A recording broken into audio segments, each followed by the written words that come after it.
எவ்வளவு நேரம் சொல்ல இப்படியே கத்திக்கிட்டு இருப்ப? நீ கத்துறதை என்னாலயே சகிச்சுக்க முடியல. எனக்கு கஷ்டமா இருக்குமா? என் மனசை நீ புரிஞ்சுக்கவே மாட்டியா செல்லம்?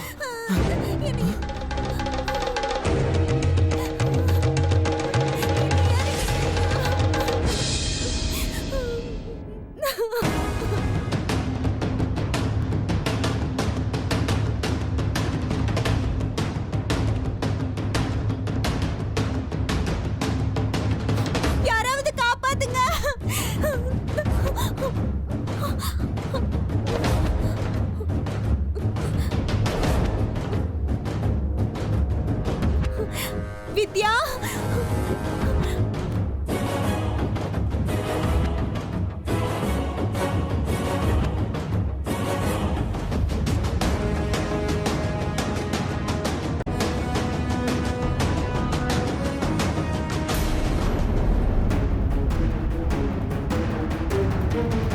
டேய் வித்யா, இது எனக்கும் அவளுக்கும் சம்பந்தப்பட்ட விஷயம்.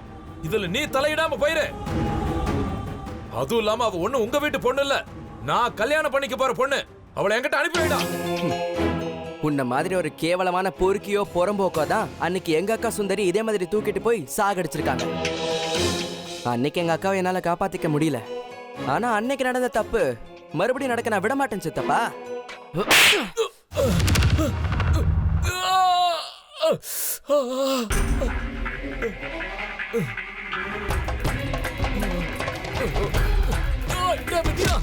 என்னடா பண்ண போற? நான் சொல்றத கேளுடா. என்ன விட்டுறா. இனிமே நான் இந்த மாதிரி பண்ண மாட்டேன்டா. விடணுமா? விடணுமா? மிதிச்சிடுவேன்.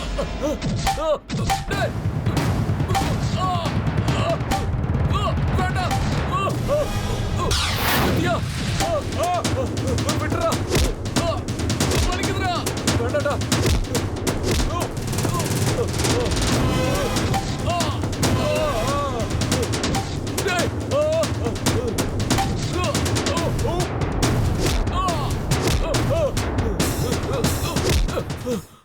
இவ்வளவு மட்டும் இல்ல, நீ வேற எந்த பொண்ணும் இந்த மாதிரி எண்ணத்தோட பார்த்தாலும் உன் கண்ணை நோண்டிடுவேன்.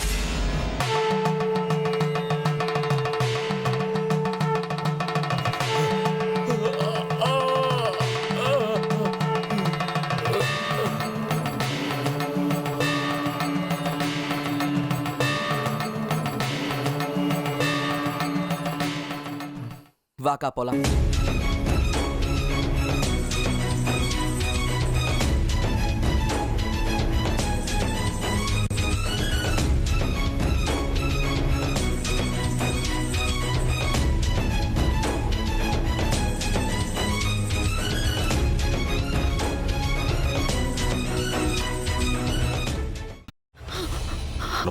சொல்றதுக்கு வேற ஏதாவது நான் ஏமாத்தி எல்லாத்தையும் என்கிட்ட இருந்து பறிச்சுட்டே தான் பண்ணிருக்கேன்.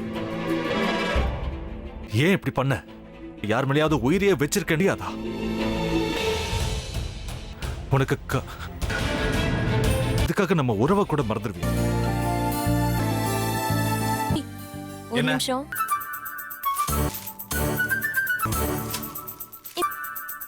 என்ன செப்பல்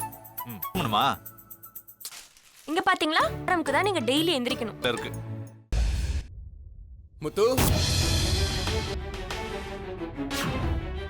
எதை உருவாக்கி விட்டா செல்வி பார்த்தாலும் முத்து முத்துன்னு கூப்பிட மட்டுமா செய்யறான்? நாம தான் என்ன உனக்கு வேற குரல் போயிடுச்சு. தானா என்ன பண்ண போற?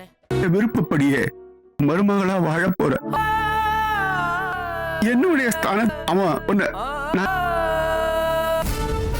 அவர் எந்த முடிவு எடுத்தாலும் நீயே முடிவு வாடா.